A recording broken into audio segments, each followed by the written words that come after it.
మహాపరిశుద్ధుడు బకన్న తండ్రి, మహోన్నతమైన నీ మహాసంకల్పాన్ని బట్టి మరోసారి స్తోత్రాలు చెల్లిస్తూ, దేవా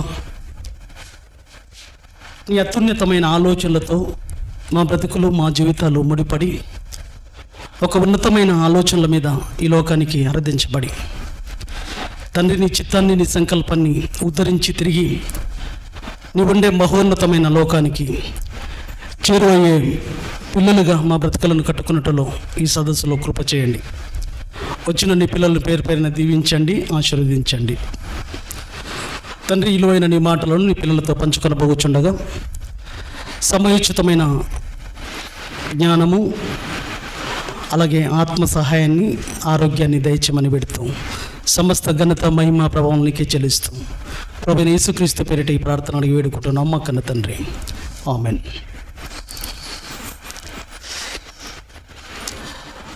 ఫ్యాన్ తక్కువ పెట్టవాను, పెద్ద తక్కువ పెట్టవాను. కూడి వచ్చిన ప్రియమైన దేవుని వారలారా, ప్రభువైన యేసుక్రీస్తు పేరిట వందనములు, శుభములు తెలియజేస్తున్నాను. మళ్ళీ మనందరికీ ఆయుష్ ఆరోగ్యాలతో మరొక నూతన దినంలోనికి, ఈ 112వ సదస్సులోనికి మనలందరినీ తన పాదచింతకు నడిపించిన కన్న తండ్రి అయిన దేవాతి దేవుడికి ప్రభువైన యేసుక్రీస్తు పేరిట కృతజ్ఞతాస్తుతులు చెల్లిస్తున్నాను. ప్రియులారా, మరి జీబీఆర్సి మినిస్ట్రీస్ వారు 112వ సదస్సుగా ఒక అద్భుతమైన ఆలోచనాత్మకమైన అంశముగా మీ ముందుకు తీసుకురావడం జరిగింది. అంశముగా మీరు రాసుకొనగలిగితే 112వ అంశం లేదా 112వ సదస్సులో అంశం, నీ మరణాన్ని సకాలం చేసుకుంటావా, అకాలంగా చేసుకుంటావా? ప్రేమైన దేవుని వారలారా, నీ మరణాన్ని సకాలం చేసుకుంటావా, నీ మరణాన్ని అకాలం చేసుకుంటావా? ఇది 112వ సదస్సుగా మనం ఏర్పాటు చేసుకున్న లేదా జీబీఆర్సి మినిస్ట్రీస్ వారు ఏర్పాటు చేసిన అంశం. ప్రియులారా, ఇది ఒక అద్భుతమైన అంశం, ఇది చాలా ప్రాముఖ్యమైన అంశం. ప్రతి ఒక్కరూ జాగ్రత్తగా భక్తి శ్రద్ధలతో దేవుని యొక్క మాటలు చాలా విలువైనవి, చాలా ప్రాముఖ్యమైనవి. మన బ్రతుకులను, మన జీవితాలను కట్టుకున్నవి, మన ఆత్మలను ఒక మహోన్నతమైన లోకానికి నడిపించేవి దేవుని మాటలు. ఈ మాటలకున్న శక్తి, ఈ మాటలకున్న గొప్పతనాన్ని మనం ఆలోచించుకోగలిగితే మన ఆత్మలను రక్షించుటకు శక్తి కలిగినది వాక్యం.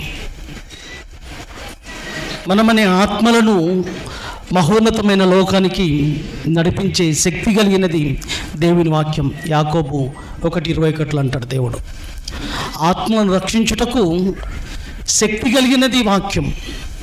శక్తి కలిగిన వాక్యాన్ని నిర్లక్ష్యం చేసుకోకుండా జాగ్రత్తగా మన బ్రతుకులను, మన జీవితాలను కట్టుకునే ప్రయత్నంలో ముందుకు సాగాలి. అటువంటి ఆలోచనలతో ముందుకు సాగుతూ చెప్పబడుతున్న ప్రతి మాటను మీ బ్రతుకుల్లో, మీ జీవితాల్లో అనువాదించుకోవాలి. దాని ప్రకారంగా బ్రతకడానికి బ్రతుకులను కట్టుకోవాలని కోరుతూ, ప్రియులారా, ఇక్కడ మరణం యొక్క ప్రస్తావన మనం తీసుకునగలిగితే, మరణం సకాలం చేసుకుంటావా, అకాలం చేసుకుంటావా? అకాలం అనగా, జాగ్రత్తగానండి, అకాలం అనగా మనిషి తన బ్రతుకులో పెళ్లి చేసుకున్న తర్వాత, పిల్లలు కన్న తర్వాత ఒక వయసులో చనిపోతే అయ్యో అప్పుడే చనిపోయాడా అన్న బాధను మిగిలిస్తుంది ఆ కాలం. పెళ్లి చేసుకోకుండానే చనిపోయాడా, ఇలాంటి మరణాలను అకాల మరణాలు అంటాం. పెళ్లి చేసుకున్నాడు కానీ పిల్లలు కూడా కాలేదు, అప్పుడే చనిపోయాడు, అకాలం. పిల్లలు చేసుకున్నాడు, పెళ్లి చేసుకున్నాడు, పిల్లలు కన్నాడు, ఇల్లు కట్టాడు, ఆలోపే చనిపోయాడు.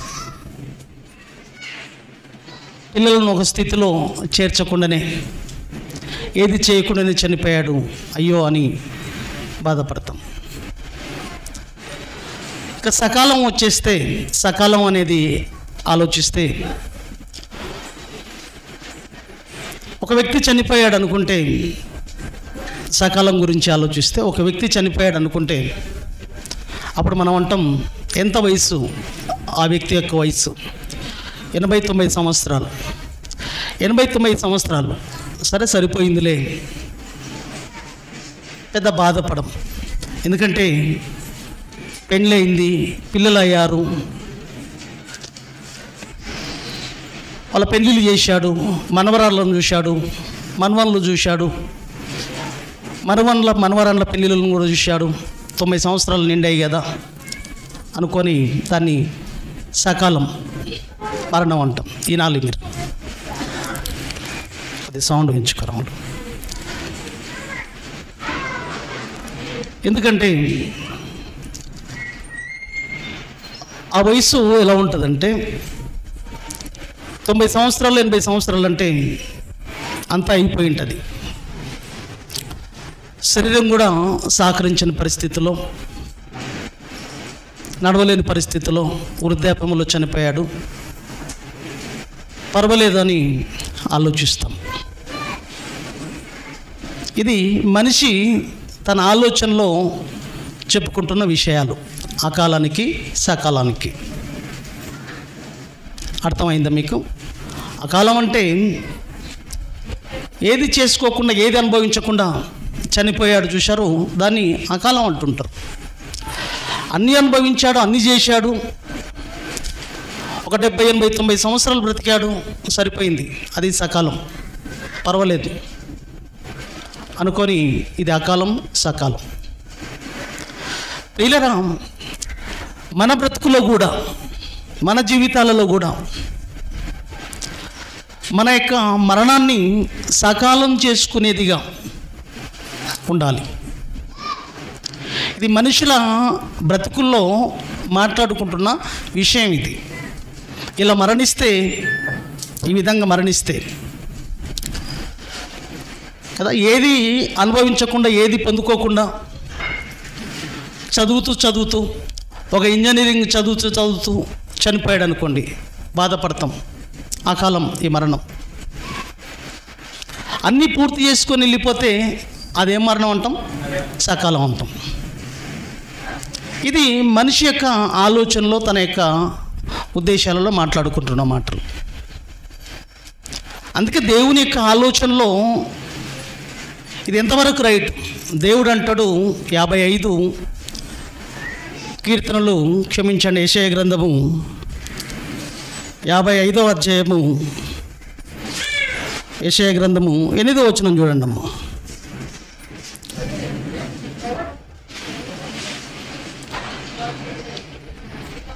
యెషయా గ్రంథం 55, 8వ వచనంలో, నా తలంపులు మీ తలంపులు వంటివి కావు,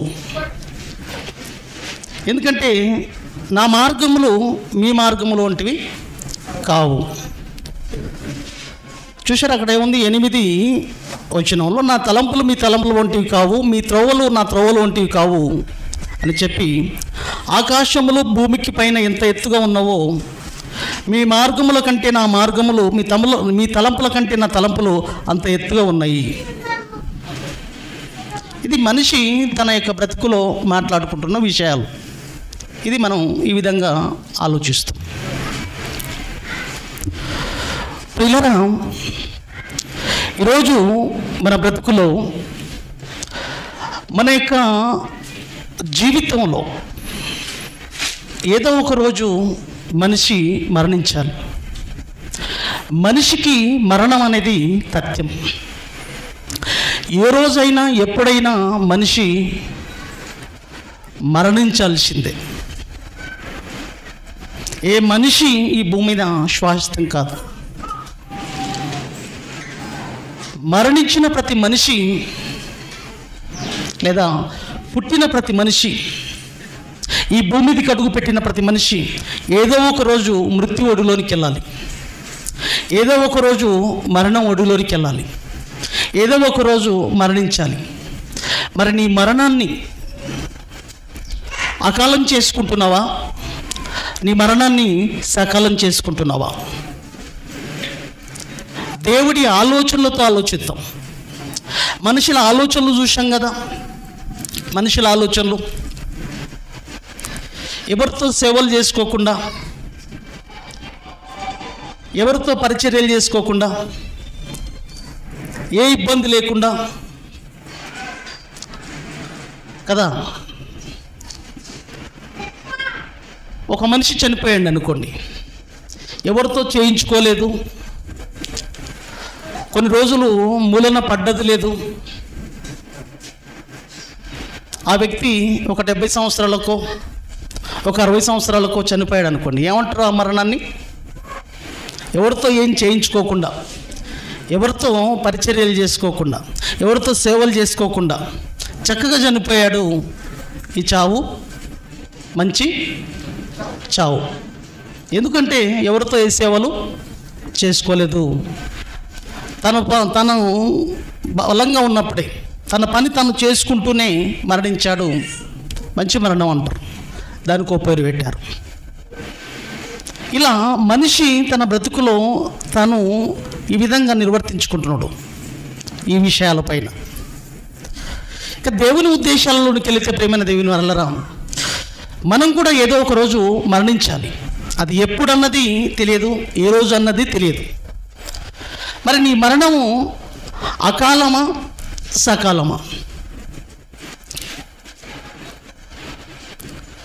ప్రేమైన దేవుని వల్లరా, కన్న తండ్రి అయిన దేవదేవుడు, ఫోన్లు ఎవరు మాట్లాడుకోవద్దు, వినండి, సబ్జెక్ట్ వినండి. కన్న తండ్రి అయిన దేవదేవుడు మనుషులకు, ప్రతి మనిషి ఈ భూమి మీద అడుగు పెడుతున్నప్పుడే తల్లి గర్భంలో మనకంటూ ఆయుష్కాలాన్ని నిర్వర్తించాడు, లేదా ఆయుష్కాలాన్ని నిర్ణయించాడు. కీర్తనల గ్రంథము 139వ అధ్యాయము 16వ వచనాన్ని మనం చూడగలిగితే, కీర్తనలు 139 16వ వచనంలో, కీర్తనలు 139 16వ వచనంలో ప్రతి మనిషికి దేవుడు ఆయుష్కాలాన్ని నిర్ణయిస్తున్నట్లుగా, నియమిస్తున్నట్లుగా మనం అక్కడ చూడొచ్చండి. 139 16వ వచనంలో, నేను పిండమై ఉండగా నీ కన్నులు నన్ను చూచెను, నియమింపబడిన దినములు. చూశారా? నియమింపబడిన దినములు. మనకు తల్లి గర్భంలో దినములు నియమింపబడుతున్నాయంట.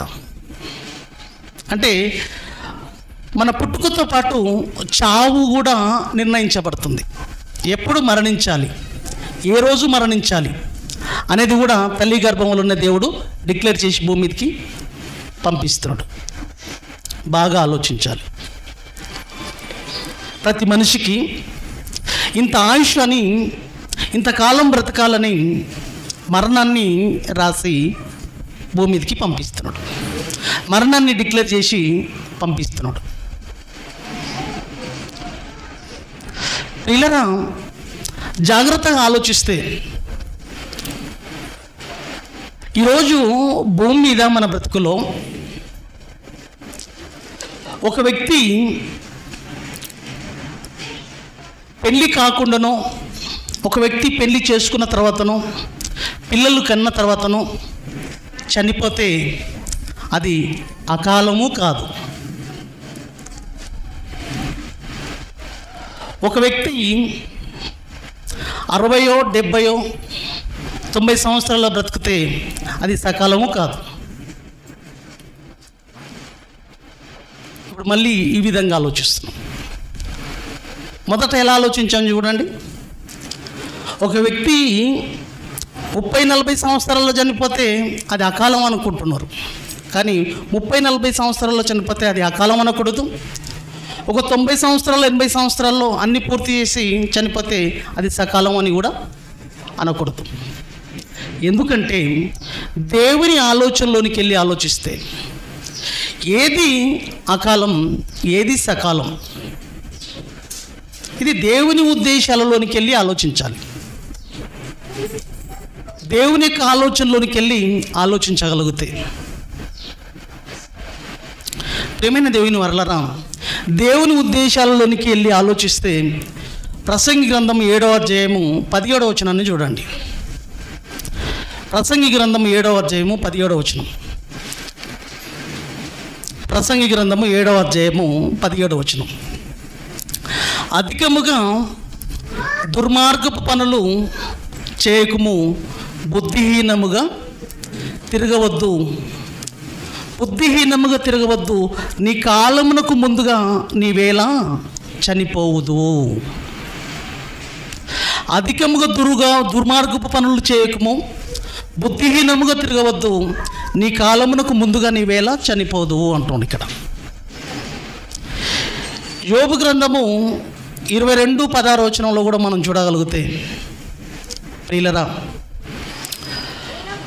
యోబు గ్రంథం 22:16 వచనం చూడగలిగితే, వారు అకాలముగా ఒక నిమిషంలో నిర్మూలమైరి, వారి పునాదులు జలప్రవాహం వలె కొట్టుకొని పోయెను. వారు అకాలముగా ఒక నిమిషములో నిర్మూలమైన వారి పునాదులు జలప్రవాహం వలె కొట్టుకొని పోయెను అంటుంది ఇక్కడ. ఇంకా జాగ్రత్తగా చూడగలిగితే, ఇవి రాసుకోండి మీరు, నేను చెప్తా దీని గురించి. యోబు గ్రంథం 15:32 వచనంలో ఇక్కడ కూడా చూస్తే, వారి కాలము రాకముందే, యోబు గ్రంథం 15వ అధ్యాయము 32వ వచనం, వారి కాలము రాకముందే అది జరుగును, అప్పుడే వారి కొమ్ము వాడిపోవును. జాగ్రత్తగానండి, సౌండ్ లేకుండా, ఏదో డిస్టర్బెన్స్ వస్తుంది చూడండి. ప్రియులరా, మనం ఏం ఆలోచించామంటే, మనుషులు ఏం ఆలోచిస్తారంటే 20-30 సంవత్సరాల్లో చనిపోతే అకాలం అంటున్నారు. అయ్యో అప్పుడే చనిపోయాడా ఏం చేయకుండానే అని, అది అకాలం. అంటే కాలం కాని కాలంలో ఏమైండు, చనిపోయిండు అంటాం. సకాలం అంటే మనం ఏం ఆలోచించాం, ఒక 90-80 సంవత్సరాలు బ్రతికితే అది సకాలం, అన్ని చేసి అనుభవించి వెళ్ళిపోయాడు కాబట్టి అది సకాలం అనుకున్నాం. కానీ నేనేమంటున్నానంటే, ఇప్పుడు బైబిల్ ఆలోచనలోనికి వెళ్ళి ఆలోచిస్తే ఏంటంటే, 20-30 సంవత్సరాల్లో చనిపోయిన వాడిని అకాలము చావనద్దు, 90 సంవత్సరాల్లో చనిపోయిన వాడిని సకాలం కూడా అనకూడదు. ఎందుకంటే ఈ ఆలోచనలతో మనం చూసుకునగలిగితే, దేవుని యొక్క ఉద్దేశాలలోనికి, దేవుని యొక్క ఆలోచనలోనికి మనం వెళితే, మన మరణం కూడా సకాలంగా ఉంటేనే బాగుంటుంది. అకాలం చాలా బాధాకరమైన విషయం. ఏమండి, అకాలం అనేది అందరినీ బాధ పెట్టే విషయం. మన మరణాన్ని సకాలం చేసుకునేదిగా ప్రయత్నించాలి. ఇప్పుడు అకాలము సకాలానికి ఒక్కసారి మీరు ఆలోచన చేయగలిగితే, స్టెఫెను ఉన్నాడు. స్టెఫెను రాళ్ళతో కొట్టబడి చనిపోయాడు. వినాలి నరసింహ అందరూ, స్టెఫెను రాళ్ళతో కొట్టి చనిపోబడ్డాడు. ఈ మరణం అకాలమా సకాలమా? ఆయన మరణాన్ని సకాలం చేసుకున్నాడా, అకాలం చేసుకున్నాడా చెప్పాలి. మీరు ఆలోచించండి. వింటున్నారా? మీకు అర్థమవుతుందా? స్టెఫెను ఎందుకంటే ఒక యవనస్తుడు రాళ్ళతో కొట్టి చంపబడ్డాడు. మనకు అపొస్తలుల కార్యం 7:59 ఉంటుంది ఆ మాట. ఎందుకంటే రాళ్ళతో కొట్టి చంపారనేది మనకు అక్కడ రాయబడుతుంది. ఇక్కడ స్టెఫెను మరణం అకాలమా సకాలమా ఆలోచించాలి. ఇంకో విషయం, యేసుక్రీస్తు ప్రభుల వారి మరణం ఉంది. యేసుక్రీస్తు ప్రభుల వారు ఏ వయసులో చచ్చిపోయాడు? నిండు యవనుడు. ఏమండి? నిండు యవనుడు 33.5 సంవత్సరాల్లో చనిపోయాడు, సిలువలో మరణించాడు. మరి యేసుక్రీస్తు మరణం అకాలమా సకాలమా చెప్పాలి శంకర్. నరసింహ ఆలోచించాలి. సకాలమా అకాలమైందా? అకాలం అంటే ఏం ఆలోచించాం? 20-30 సంవత్సరాలకు పెళ్లి చేసుకునో పిల్లలైన తర్వాతనో చనిపోతే అయ్యో చనిపోయాడా, అంతలోనే చనిపోయాడా అని అకాల మరణంగా నిర్ణయిస్తాం. ఒక 90 సంవత్సరాల్లో చనిపోతే దాన్ని ఏమంటున్నాం? సకాల మరణం అంటున్నాం. ఇప్పుడు యేసుక్రీస్తు ప్రభుల వారు స్టెఫెన్ను, మీకు ఆన్సర్ స్టెఫెన్ రావాలంటే యేసుక్రీస్తుది కూడా తీసుకుంటే అర్థమవుతుంది మనకు. ఇప్పుడు యేసుక్రీస్తు 33.5 సంవత్సరాల్లోనే చనిపోయాడు. మరి యేసుక్రీస్తు 33.5 సంవత్సరాల్లో చచ్చిపోయిన మరణం అకాలమా సకాలమా చెప్పాలి. అర్థమవుతుందా మీకు? అకాలమా సకాలమా? ఇప్పుడు దేవుని యొక్క జ్ఞానంతో ఆలోచించాలి. మన మరణాన్ని సకాలం చేసుకునే ప్రయత్నంలోనికి వెళుతున్నామా, అకాలంగా చేసుకోవడానికి వెళుతున్నాం అనేది ఇప్పుడు మీకు తేలిపోవాలి. ఇప్పుడు దేవుని యొక్క ఆలోచనలో ముందుకు సాగితే ఏది అకాలం, ఏది సకాలం, ఏది అకాలం, ఏది సకాలం? ప్రియమైన దేవుని వారలారా, యేసుక్రీస్తు మరణం సకాలమైనది, అకాలమైనది కాదు.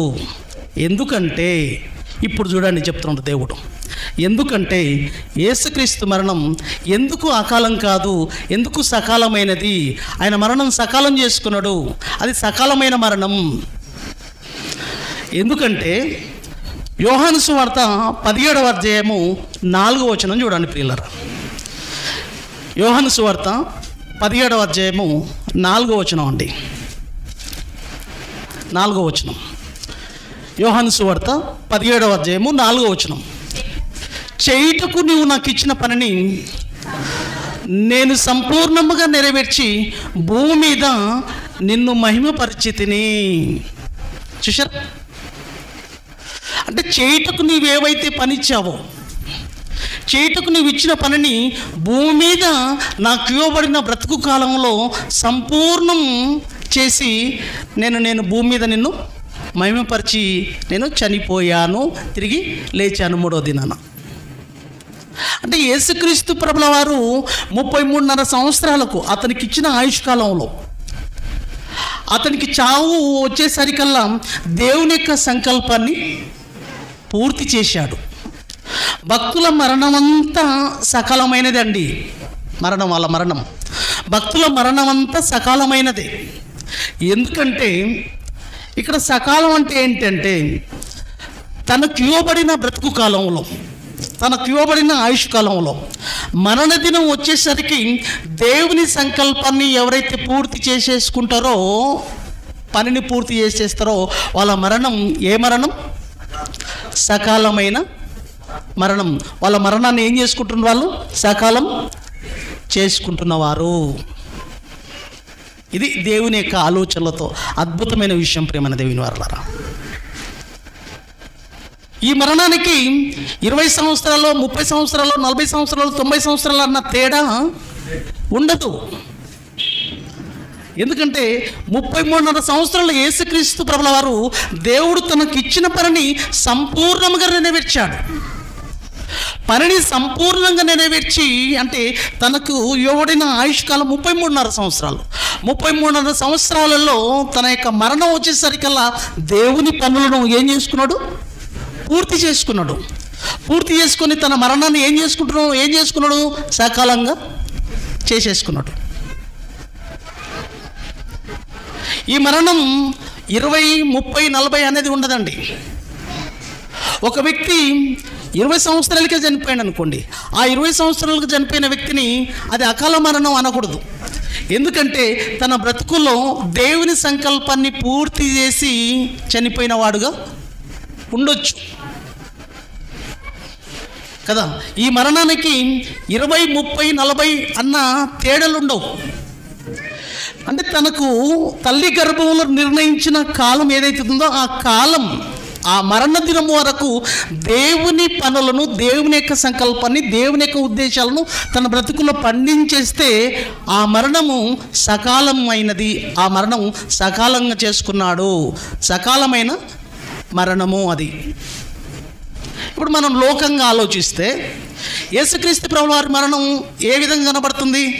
లోకంగా ఆలోచిస్తే నరసింహ, యేసుక్రీస్తు ప్రభువు వారి మరణం ఏ విధంగా కనబడుతుంది? లోకంగా ఆలోచిస్తే అకాలంగా కనబడుతుంది.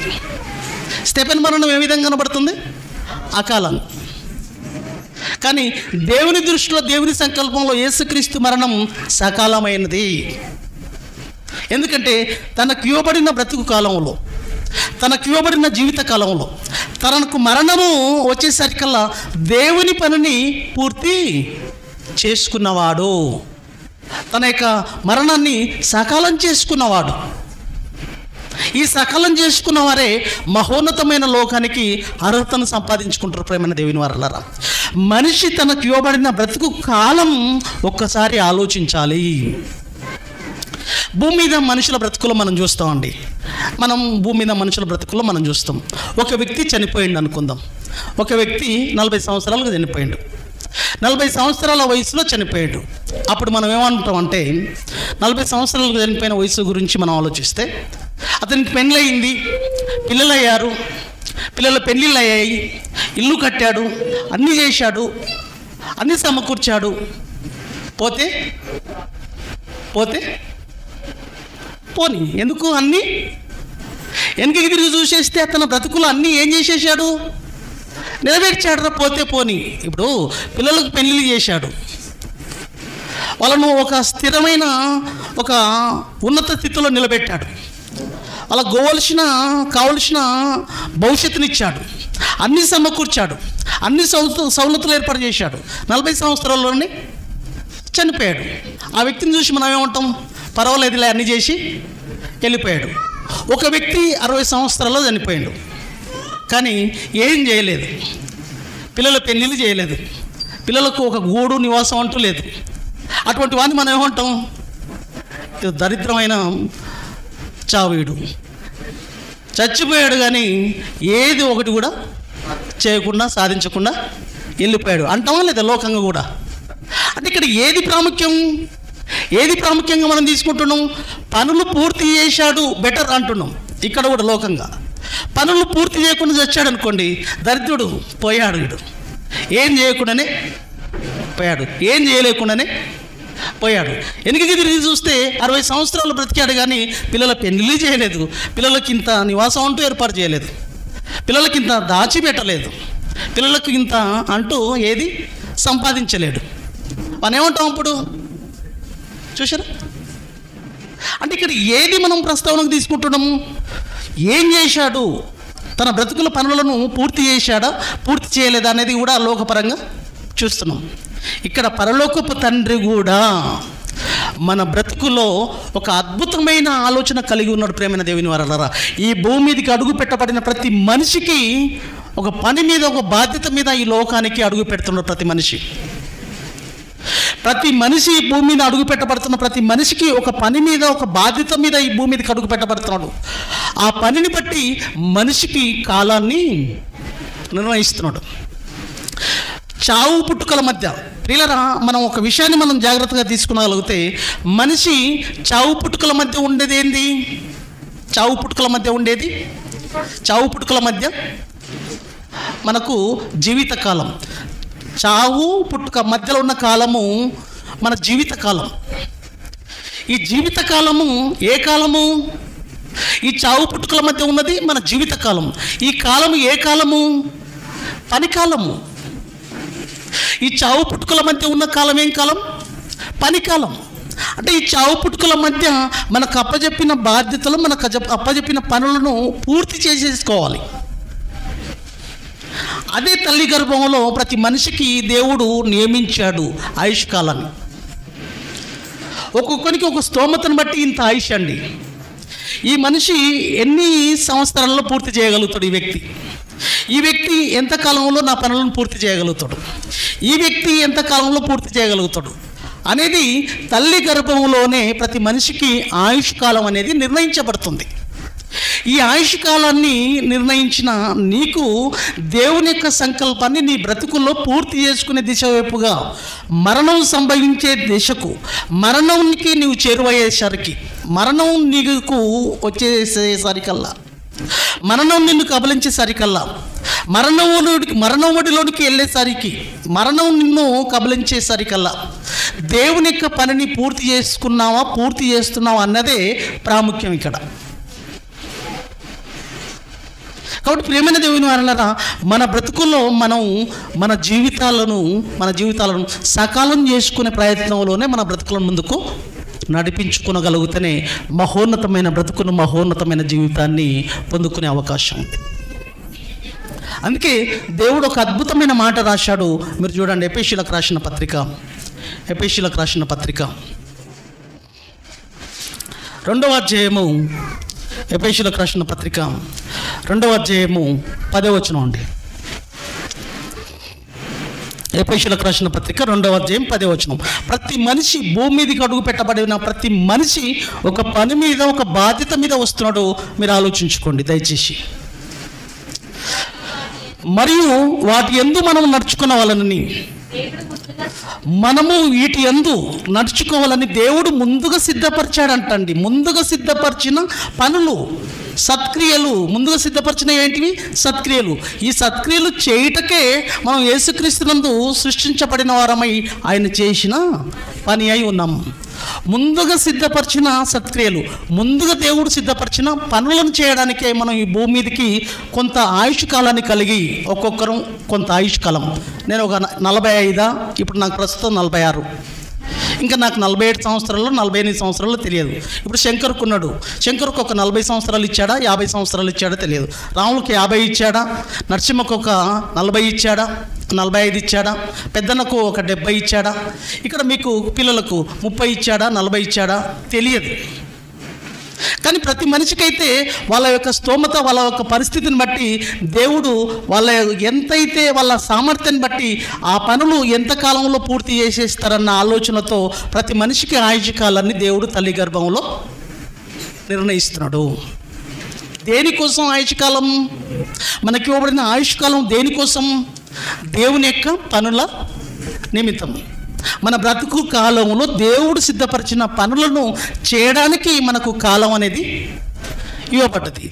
మనకి ఇవ్వబడిన కాలంలోనే, మనకి ఇవ్వబడిన బ్రతుకులోనే దేవుని పనులను, దేవుని యొక్క కార్యక్రమాలను, దేవుని యొక్క ఉద్దేశాలను పూర్తి చేసుకునే వారంగా మనం ఉండగలిగినప్పుడే మన యొక్క మరణం సకాలమైనదిగా ఉంటుంది.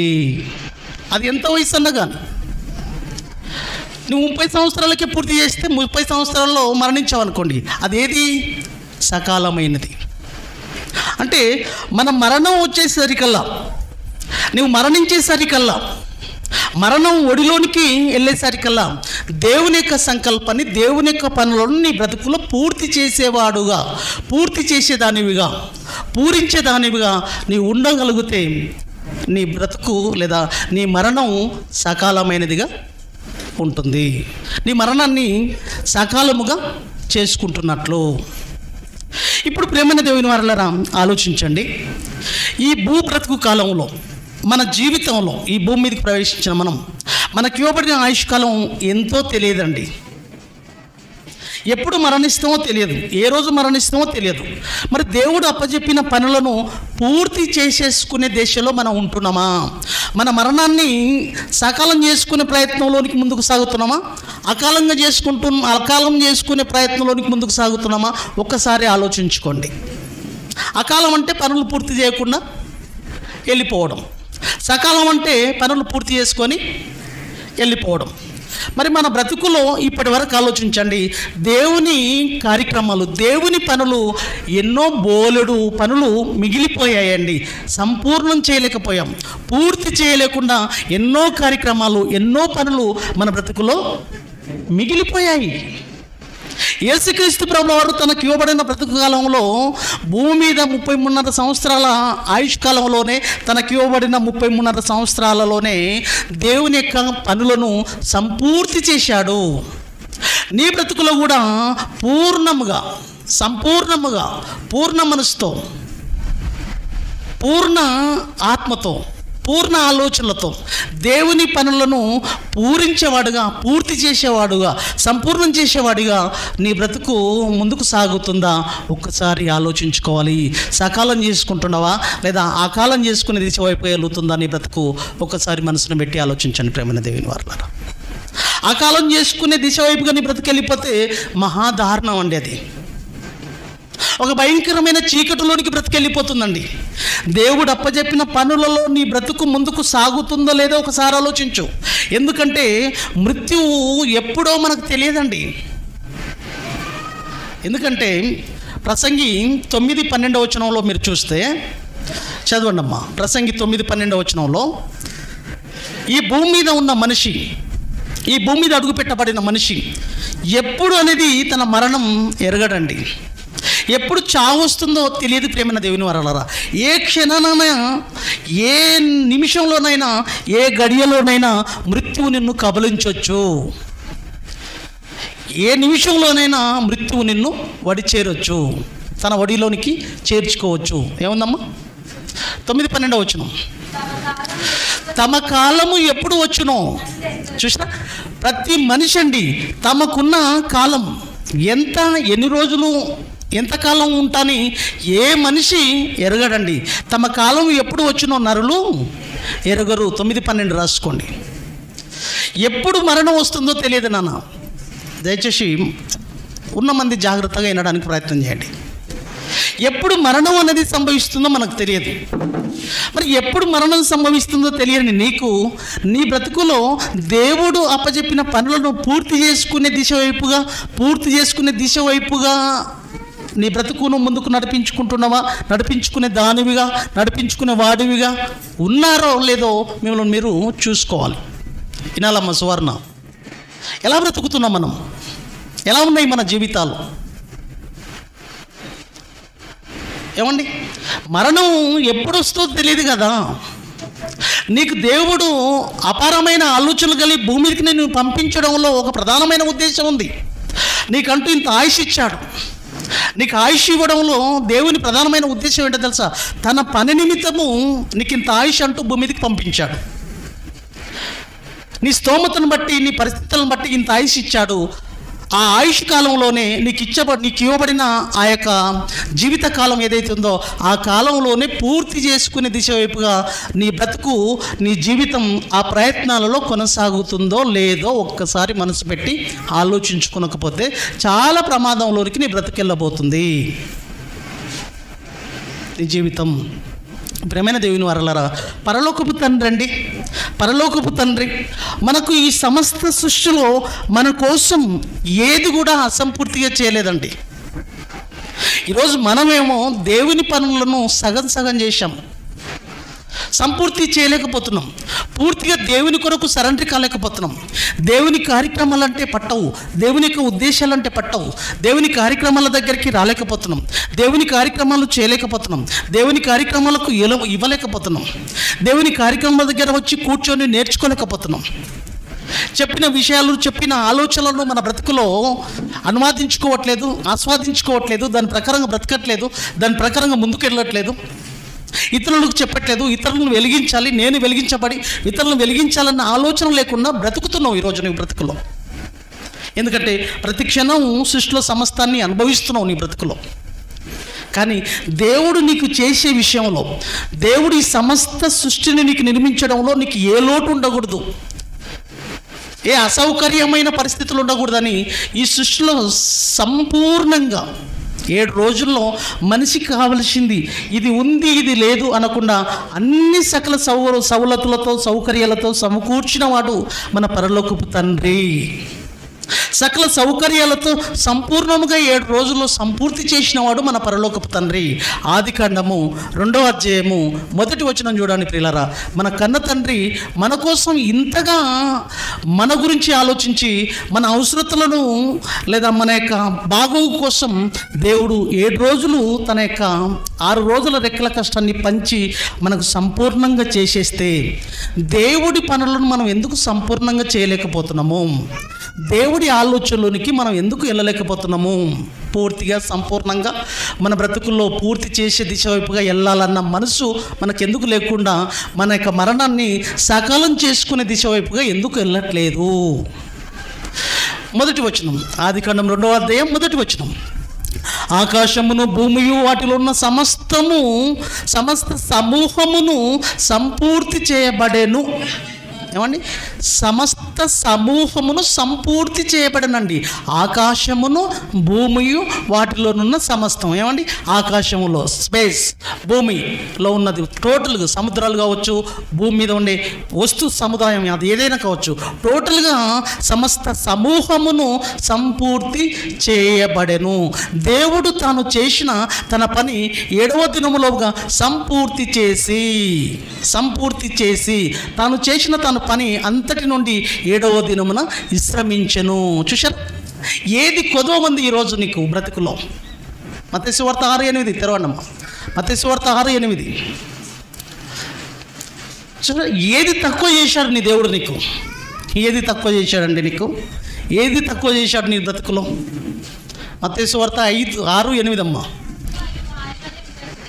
కింది నుంచి చదవండమ్మా. మీరు మీ తండ్రిని రాసుకోండి, పాయింట్ అండర్లైన్ చేసుకోండి. మీరు మీ తండ్రిని అడగక మునిపే, ప్రియులారా, ఈ భూమి మీదకి అడుగు పెట్టబడిన మనిషి ఉన్నాడు చూశారు? ఈ భూమి మీదకి అడుగు పెట్టబడిన మనుషులు ఉన్నారు చూశారు? మన అవసరతల గురించి అండి మన కన్న తండ్రి మనం పుట్టక ముందే ఆలోచించిన వాడు, మన గురించి ఆలోచనలు కలిగి ఉన్నవాడండి. మీరు మీ తండ్రిని అడగక మునిపే మీకు ఏవైతే అవసరమో వాటన్నిటినీ ఆయనకు తెలిసిపోయిందంటండి. అందుకే సమూహం సంపూర్తి చేసుకున్నవాడు మన పరలోకపు తండ్రి అండి. అన్నీ సమకూర్చాడండి మనకు. ఇది ఉంటే బాగుండు, ఇది లేదు, ఇది ఉంటే బాగుండు అని ఏమైనా ఉన్నాయా మనకు సృష్టిలో? ఇది లేదు, పలాంది లేదు, పలాంది ఉండింటే బాగుండు, నువ్వు ప్రశ్నించేంత స్థితికి నువ్వు వెళ్ళకూడదని నువ్వు ప్రశ్నించకూడదు మళ్ళీ తండ్రిని. ఇది ఉండింటే బాగుండు అనంతగా దేవుడు నీకేది అవసరమో, ఏది నచ్చుతావో, ఏది ఇష్టమో, ఏది ఇష్టపడతావో అన్నీ తెలుసుకున్నవాడు నీ పరలోకపు తండ్రి. నీకు సంపూర్ణంగా ఈ సృష్టిలో అన్నీ నీ కోసం చేసి ఇచ్చాడండి. మరి దేవుడి కోసం బ్రతుకోవడంలో నీవు సంపూర్ణంగా తన పనిని పూర్తి చేయడానికి ఇష్టపడుతున్నారా మీరు? ఏమండి, మనకు అర్థం కాదండి ఈ జీవితం. ఎందుకంటే మృత్యు ఒడిలోనికి వెళ్ళిపోతేనే కానీ జీవితం ఏంటో తెలియదండి. మరణం ఏ క్షణాన వస్తుందో తెలియదండి. కానీ మృత్యువు ఎంత దూరంలో ఉందో నీకు అర్థం కదండి. మృత్యువు ఒడిలోనికి వెళ్ళిన మరుక్షణమే నీకు అర్థమైపోతుంది. నీ మరణం సకాలం చేసుకున్నావా అకాలం చేసుకున్నావా అనేది అర్థమైపోతుంది. నీ మరణం అకాలం అయిపోయింది అనుకోండి, నీ పరిస్థితి ఏంటో తెలుసా? దేవుని పనిని చేయకుండా నువ్వు శరీరం వదిలితే వచ్చే బ్రతికేంటో తెలుసా? నిత్య శిక్ష బిడ్డ. అది ఘోరమైన శిక్ష. యుగయుగాలు అల్లాడిపోయే కాలం లేని లోకంలో కలకాలం కాలిపోయే భయంకరమైన పరిస్థితుల్లోనికి నీ బ్రతికెళ్ళబోతుంది. నీకు నిర్లక్ష్యం ఉండొచ్చు, ఇక్కడ నువ్వు బుర్రకెక్కకపోవచ్చు, ఎక్కించుకోలేనంత స్థితిలోనే ఉండొచ్చు. ఏదో ధ్యాసలో, ఏదో ఆలోచనలో, ఏదో ఉద్దేశంలో మీరు ఉండిపోవచ్చు. శరీరం మాత్రం ఇక్కడ ఉండొచ్చు, కానీ ఆలోచనలు ఎక్కడో ఉండొచ్చు. కానీ ఒక రోజు నిలదీస్తాడు దేవుడి న్యాయపీఠం ఎదుట. ఎదురు పడితే, న్యాయపీఠం ఎదుట నిలబడితే రేపు ఏం చెప్తావు సమాధానం? ఈ అంశం కూడా ఈయనొచ్చావు, ఈ అంశం కూడా తెలుసుకొని వచ్చావు.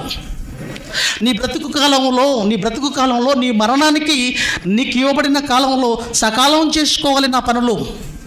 అకాలంగా చేసుకొని నా దగ్గరికి రాకూడదని సబ్జెక్ట్ ఇని కూడా నువ్వెందుకు ఆలోచించలేదని రేపు నిలదీస్తే ఏ సమాధానం చెప్తావు? ఆలోచించవు. బుర్రకెక్కట్లేదు అసలు. ఏమండి, మరణం ఎప్పుడు వస్తుందో తెలియదు. ఎంత అజాగ్రత్తగా ఉన్నాం అసలు. మనకు ఇవ్వబడిన బ్రతుకులో పనులు పూర్తి చేసేసుకుంటున్నామా? అంటదే భార్య, ఇంత వయసు వచ్చిందండి మనకు, ఇప్పటికీ మనకు 45 సంవత్సరాలు 50 సంవత్సరాలు వచ్చేసాయి, మన పిల్లలకి ఏం చేయలేకపోతున్నాం, మన పిల్లలకి ఏదో ఒకటి వెనకేసుకోకపోతుంది, మన పిల్లలకంటూ ఏదో ఒక గూడు కట్టకపోతుంది, ఏదో సంపాదించి పెట్టకపోతుంది, రేపు చస్తే మనల్ని అందరూ ఏమనుకుంటారు అని అనుకుంటారా? మరి అనుకునే లోపు ఏం చేయాలనుకుంటారు? అరే నేను ఏదో ఒకటి చేసి చావాలరా, రేపటి నాడు ఎవరు పేరు పెట్టకూడదురా నా చావును అంటారా? అనుకోరా? నేను చచ్చేలోపు మీకు అన్ని సమకూర్చి అన్ని సవలతులు ఏర్పాటు చేసి నేను చేస్తానా, అంతవరకు నేను చావనరా అని పొంకనాలు కొడుతుంటాడు. మరి దేవుడి కోసం ఏం చేయకుండా చేస్తావా? పిల్లల కోసం అన్నీ చేశావు, భార్య కోసం పిల్లల కోసం అన్నీ చేసి సమకూర్చి వెళ్ళిపోయావు. మరి దేవుడి కోసం పొట్టి చేతులతో కాటికి వెళ్ళిపోతావా? నీ వారికి అన్నీ చేసేసావు. మరి దేవుడు నీకు ఆయుష్నిచ్చి, బ్రతుకునిచ్చి, జీవితాన్నిచ్చి, సమస్త ప్రకృతినిచ్చి, దాంట్లో నీకు కావలసిన వసతులను సమకూర్చి, కాలాన్ని నీకు ఇంత టైం ఇచ్చి, ఆరోగ్యాన్ని ఇచ్చి, నా పనులను పూర్తి చేయి బిడ్డ, మరణం వచ్చేసరికల్లా పూర్తి చేసేసుకొని నేనుండ లోకానికి వచ్చేయి నాయన అని నీకు కాలాన్ని ఇస్తే, ఆ కాలాన్ని ఎవరి కోసం ఖర్చు పెడుతున్నావు బిడ్డ? ఎవరి కోసం ఉపయోగించుకుంటున్నావు? నీ వారి కోసం అన్నీ చేసేసుకోవడానికి అన్నీ చేసేసేయాలరా. ఇంకా నేను ఎప్పుడు పోతానో ఎప్పుడు వస్తానో తెలియదురా, చేసేసేయాలరా, ఇంకా కష్టపడాలా. ఏం డాడీ రాత్రి అనక పగలనక కష్టపడుతున్నావు అంటే నేను ఎప్పుడు చనిపోతానో తెలియదు నాన్న. మిమ్మల్ని ఒక స్థితిలో నిలబెట్టాలి, బాగుంది, ఒక స్థాయిలోకి మిమ్మల్ని చేర్చాలి, బాగుంది. పెద్దోడు పెళ్లి చేయాలి, చిన్నోడు పెళ్లి కూడా చేయాలి, అందరు పెళ్ళిళ్ళు చేసి నేను చచ్చిపోతానే. అప్పుడు చచ్చిపోయినా పర్వాలేదు, నా ఆరోగ్యం అంతవరకు బాగుంటే చాలు. అప్పుడు చనిపోయినా ఏం కాదు, ఎందుకంటే అన్నీ నేను చేసి అన్నీ సమకూర్చి చేసి వెళ్ళిపోతున్నాను, బాగుంది. మరి ఇక్కడ లోకంలో అయితే పర్వాలేదు, అందరు బేస్ అంటారు నువ్వు చచ్చిపోతే. పోతే పోని లేరా, 40 సంవత్సరాలు చచ్చిపోయాడు కదా, ఒక 50 సంవత్సరాలు చచ్చిపోయాడు కదా, అన్నీ చేసేసాడు కదా డాడీ, అన్నీ చేసేసాడు కదా, ఎందుకు బాధ? బాగుంది. మరి ఇక్కడ ఈ డాడీ అక్కడనేమో బాగుంది. ఇక్కడ దేవుని విషయంలో నీ చావు ఏంటో తెలుసా? అది అకాలమైనది. దేవుని దృష్టిలో నీ చావు అకాలమైనది. ఎందుకు? దేవుని పనులను నీ బ్రతుకులో నీ జీవితకాలంలో పూర్తి చేయలేదు.